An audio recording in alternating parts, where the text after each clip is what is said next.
Setelah Koalisi Indonesia Maju resmi mengusung mantan Gubernur Jawa Barat Ridwan Kamil sebagai bakal calon Gubernur Jakarta, pertanyaan berikutnya adalah, benarkah putra bungsu Presiden Jokowi yang juga merupakan Ketua Umum PSI yang akan menjadi pendamping RK? Lalu seperti apa langkah PDI Perjuangan agar tidak terjadi kotak kosong di Pilkada Jakarta? Kami akan membahasnya bersama dengan Wakil Ketua Umum Partai Golkar Ahmad Doli Kurnia. Kemudian juru bicara Pilkada PDI Perjuangan Aryo Seno Bagaskoro. Dan sekarang yang sudah hadir adalah Direktur Eksekutif Indikator Politik Indonesia Burhanuddin Muhtadi. Selamat malam Mas Burhan. Malam Zilvia. Baik, kita masih menantikan kehadiran Bang Doli dan juga Mas Seno ya. Kita berdua dulu nih Mas Burhan. Mas Burhan, saya harus tanya dulu, menurut Anda kenapa akhirnya Kim Plus mendukung RK di Jakarta bukan di Jawa Barat? Saya kira terjadi kesepakatan terutama antar para dewa seperti yang diistilahkan oleh Bang Syahroni ya. Para dewa di internal Koalisi Indonesia Maju. Tentu saja mereka para ketua umum ini melihat bahwa hanya RK yang punya potensi untuk melawan dominasi Anies di Jakarta. Jadi karena RK satu-satunya opsi yang tersedia di kantong para dewa Kim ini, maka RK kemudian dibawa dari Jawa Barat ke Jakarta. Jadi ada kesepakatan terutama antara Gerindra dengan Golkar. Karena Golkar terlihat dengan nyata ingin mempertahankan Ridwan Kamil di Jawa Barat yang merupakan kantong dengan jumlah pemilih terbesar di Indonesia. Sementara di Jakarta belum tentu Ridwan Kamil bisa mengalahkan Anies.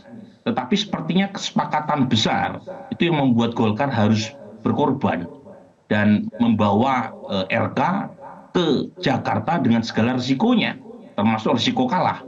Tetapi per hari ini memang RK satu-satunya nama di antara 40 calon gubernur yang pernah indikator uji yang punya potensi untuk melawan Anies. Jadi kalau misalnya itu terjadi, Anies versus RK di Jakarta, maka terjadi big match. Mas Burhan, apakah tidak cukup ya dengan membawa RK ke Jakarta karena sekarang Kim itu bukan hanya Kim saja tapi mau menjadi Kim Plus. Apakah tidak cukup dengan RK di Jakarta, harus ditambah plus buat Kim supaya lebih pede menang di Jakarta? Iya, tidak cukup dengan hanya mengandalkan Kim. Jadi kalau kita melihat survei terakhir indikator bulan Juli, itu terlihat Kim itu tidak cukup mengakar kuat di Jakarta. Jangan lupa yang menang adalah PKS. Kemudian disusul PDI Perjuangan. Dua partai ini bukan bagian dari Kim. Sementara kekuatan personal dan elektabilitas Ridwan Kamil itu berada di nomor 3 di bawah Anies dan Ahok. Jadi secara kekuatan ketokohan RK kalah, secara mesin partai Kim juga kalah dibanding PKS dan PDI Perjuangan. Jadi memang diperlukan kekuatan berlipat ganda dengan menambah armada koalisi di luar dari Kim. Dan menurut saya yang paling krusial adalah PKS. Karena PDI Perjuangan secara politik itu sulit untuk diajak kerjasama dengan Kim, terutama di pilkada setelah ontran-ontran pilpres kemarin. Jadi yang paling menentukan sekarang setelah RK diputuskan untuk maju di Jakarta, pertanyaan mendasarnya adalah plusnya ini siapa saja? Ya. Ada Nasdem, ada PKB, ada PKS. Itu 3 potensi partai di luar Kim yang bisa diajak. PDI Perjuangan sulit untuk bisa diajak. Nah, 3 partai ini Nasdem sudah resmi mengusung Anies. Tetapi lagi-lagi belum formal. Janur kuning belum melengkung. Ya, sepanjang belum didaftarkan ke KPU Jakarta. Yang kedua adalah PKB. Nah, PKB mungkin bisa diajak. Karena PKB keberatannya hanya soal wakil Anies yang diambil dari PKS. Nah, PKS ini jadi menentukan karena sudah mengumumkan paket Anies dan Sohibul Iman. Tetapi masalahnya buat PKS adalah PKS tidak cukup mendaftarkan pasangan ini kalau tidak didukung oleh satu partai lain. Jadi meski menang, PKS tidak cukup bisa mendaftarkan paket aman ini. Jadi ini paket Anies Sohibul Iman, paket aman yang belum aman. Nah, pada titik itu, Kim ini menjadi sangat krusial untuk mendapatkan dukungan terutama dari PKS kemudian PKB dan Nasdem. Oke, tapi ketika misalnya Ketua Harian Partai Gerindra ya, Sufmi Dasko mengatakan sudah ada yang namanya Kim Plus. Menurut Anda itu beneran sudah ada plusnya, sudah sepakat begitu siapa? Atau sebetulnya belum ada partai resmi yang bergabung dengan Kim? Sepertinya sudah ada penjajakan yang jauh ya berlangsung di belakang layar. Jadi kalau statement itu muncul dari Pak Dasko, kemungkinan besar statement itu sudah ada semacam penjajakan awal, meskipun secara formal belum ya didaftarkan ke KPUD karena jadwalnya juga belum terjadi.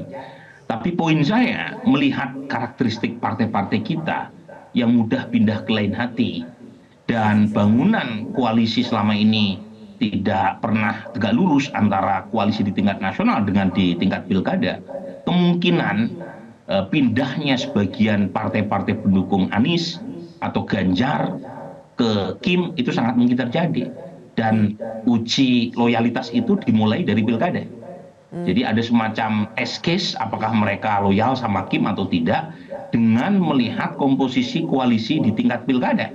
Karena pendaftaran untuk pilkada itu dilakukan sebelum masa jabatan Pak Prabowo dimulai 20 Oktober. Karena pendaftaran dimulai akhir Agustus bulan ini. Baik. Jadi sepertinya sudah ada, tetapi lagi-lagi ya saya pribadi ya, ini don't get me wrong ya Zilvia, saya berharap betul Anies bisa berlayar supaya tidak terjadi calon tunggal. Jadi kalau misalnya semua partai di luar PDI Perjuangan mengusung Ridwan Kamil, maka PDI Perjuangan tidak cukup mampu mengusung Anies sendirian. Dan ini bahaya buat demokrasi. Karena prinsip demokrasi itu manusia lawan manusia, bukan manusia lawan kota kosong. Jadi jangan biarkan demokrasi lokal kita tercederai dengan tanda kutip ya memaksakan calon sehingga melawan kotak-kotak kosong ini. Dan sudah ada tendensinya sejak 2015. Jadi data saya menunjukkan makin tingginya ya, kompetisi di tingkat pilkada yang diikuti oleh kotak kosong. Ya, dan makin berkurangnya kompetisi di tingkat pilkada. Dulu awal-awal pilkada itu banyak sekali wilayah di mana kontestannya itu double digit. Kabupaten Kaur misalnya di Bengkulu itu 14 calon. Tapi belakangan makin mengecil. Jadi menurut saya ini perlu saya ingatkan Jakarta jangan sampai ke arah sana.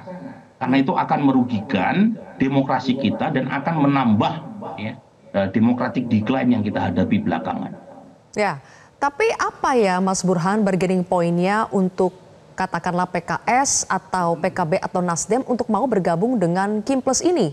Tawaran untuk mereka apa yang kira-kira memungkinkan mereka untuk masuk ke dalam Kim? Menurut saya memang godaan kekuasaan cukup kuat ya, dan menurut saya kita tidak bisa menyalahkan itu semua karena insentif menjadi partai oposisi terlalu kecil di Indonesia ini. Jadi kalau kita melihat belakangan insentif sebagai partai oposisi di Indonesia secara elektoral nyaris tidak ada. Kemudian secara finansial juga tidak ada. Jadi studi dan Slater atau Dodi Ambardi sudah menunjukkan betapa menjadi bagian dari partai kartel itu menguntungkan minimal secara finansial. Apalagi kalau secara elektoral juga tidak memberi jaminan menjadi bagian dari partai yang berada di luar kekuasaan itu punya nilai atau added value secara elektoral. Ternyata tidak. Ya, 2024 kemarin PKS solid berada di luar, bahkan menjadi satu-satunya partai yang berada di luar kekuasaan setelah Demokrat masuk ke dalam. Ternyata PKS juga tidak bertambah kursinya. Jadi lagi-lagi poin saya, kita tidak bisa menyalahkan praktek itu, tetapi saya berharap betul atas nama demokrasi dan kepentingan publik yang lebih luas dan untuk kepentingan Pak Prabowo. Jadi kalau Pak Prabowo mendapatkan second opinion, mendapatkan gugatan dan tantangan yang sangat berkualitas di parlemen karena oposisi berperan baik, itu akan meningkatkan kualitas policy making yang dilakukan oleh pemerintahan Pak Prabowo. Jadi sebenarnya banyak keuntungan oposisi ini, tetapi lagi-lagi atas nama kepentingan jangka pendek seringkali ya itu dikorbankan. Dan test case-nya itu memang pilkada, Zilvia. Pilkada ini ya, itu dianggap sebagai bagian dari uji loyalitas. Apakah partai-partai yang kemarin tidak mendukung Pak Prabowo solid atau tidak? mendukung Ya, ya. pasangan yang ditawarkan oleh Kim. Dan kalau misalnya mereka bersedia, itu akan menjadi semacam konsideran untuk menarik mereka ke dalam pemerintahan mendatang. Mas Burhan, masa iya PKS yang punya kursi banyak di DKI Jakarta, menang di DKI Jakarta, kemudian juga punya pengaruh yang kita tahu luar biasa di Jakarta, akan merelakan misalnya dia gabung ke Kim, belum tentu juga dapat wakilnya seperti yang diharapkan bersama dengan Anies Sohibul Iman. Jadi apakah nanti akan semakin sulit kalau misalnya ada partai yang bergabung ke Kim, bukankah itu semakin sulit untuk menentukan wakilnya siapa, wakil dari RK? Kita akan bahas nanti, Mas Burhan, usai jeda. Pemirsa tetaplah di Prime Time News. Kembali lagi di Prime Time News, pemirsa. Mas Burhan, sekarang kita bicara soal mencari pendampingnya RK ya. Kalau misalnya Kim ini kedatangan lagi anggota baru dari parpol misalnya antara PKS, PKB atau Nasdem, bukankah akan semakin sulit mencari pendamping RK? Sementara kita tahu PKS ngebet untuk mendapatkan posisi wakil gubernur. Jadi politisi itu punya banyak akal untuk mencari konsensus. Dan salah satu kiat yang menjadi titik temu bagi para politisi untuk mencari kesepakatan adalah hitung-hitungan berdasarkan data objektif.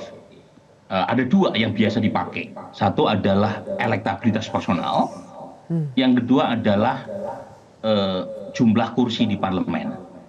Jadi kalau misalnya elektabilitas personalnya tinggi meskipun didukung oleh partai yang jumlah kekuatan parlemennya kecil, itu dia punya nilai tawar.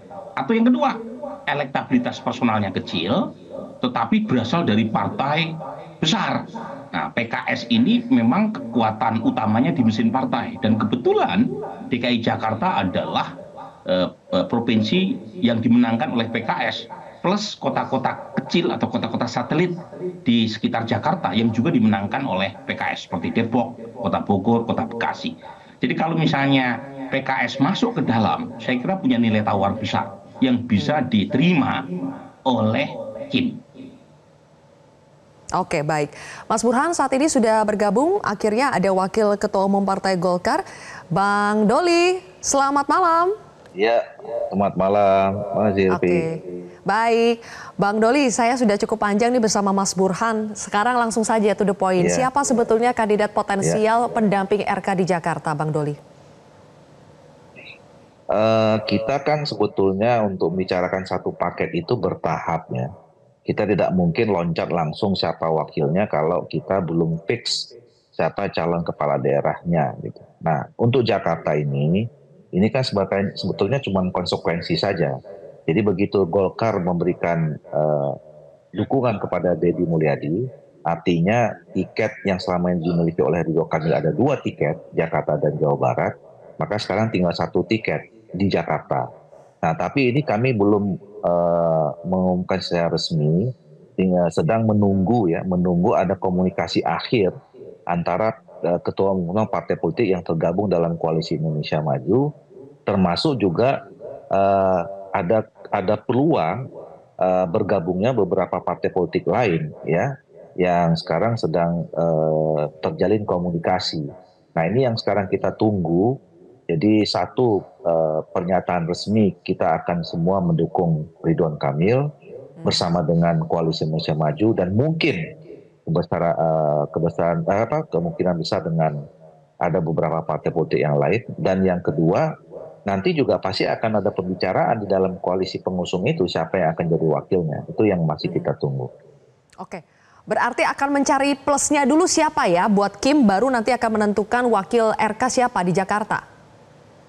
Betul, betul. Jadi kan kita biasanya membicarakan satu paket itu bersama-sama dengan siapa saja yang tergabung dalam koalisi pengusung itu.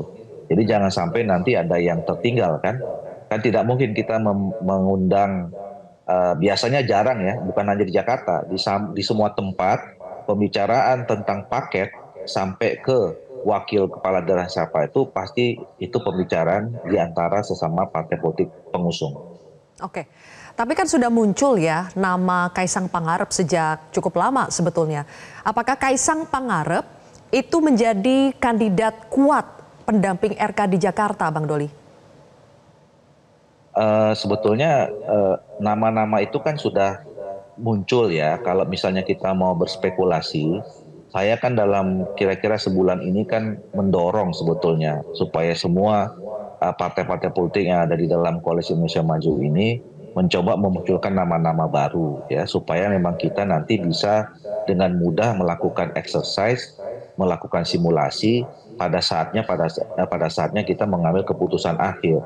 Makalah kemudian waktu itu muncul nama Pak Kaisang dari PDIP, dari PSI gitu ya. Terus kemudian kita juga menambah nama baru waktu itu Pak Yusuf Hamka atau Bapak Alun. Ya. Kemudian PAN kan mengusulkan Mbak Zita gitu.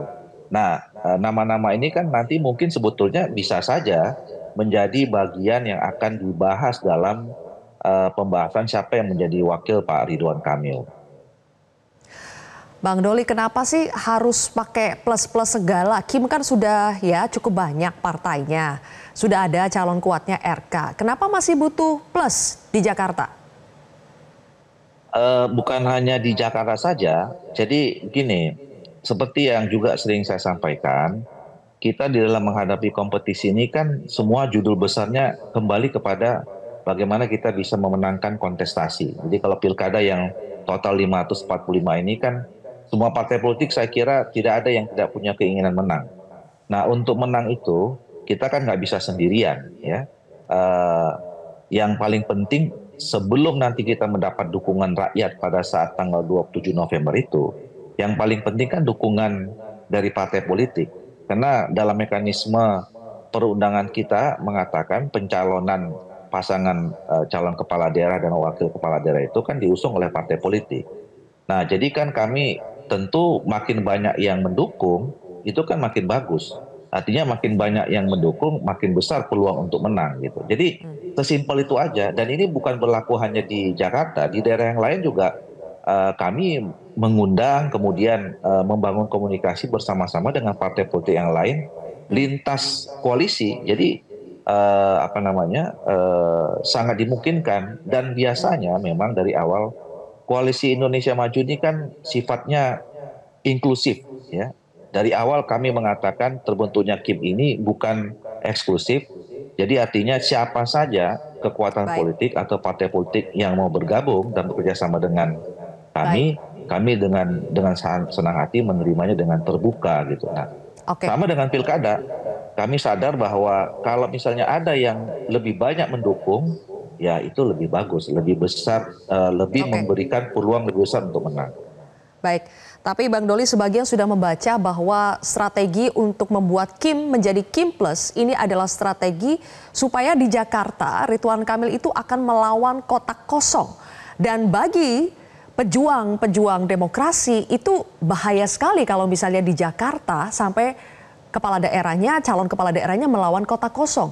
Apakah memang itu skenarionya? Membentuk Kim Plus supaya Ridwan Kamil didukung oleh banyak partai, mayoritas partai, menyisakan PDI Perjuangan saja di luar, kemudian akhirnya melawan kotak kosong.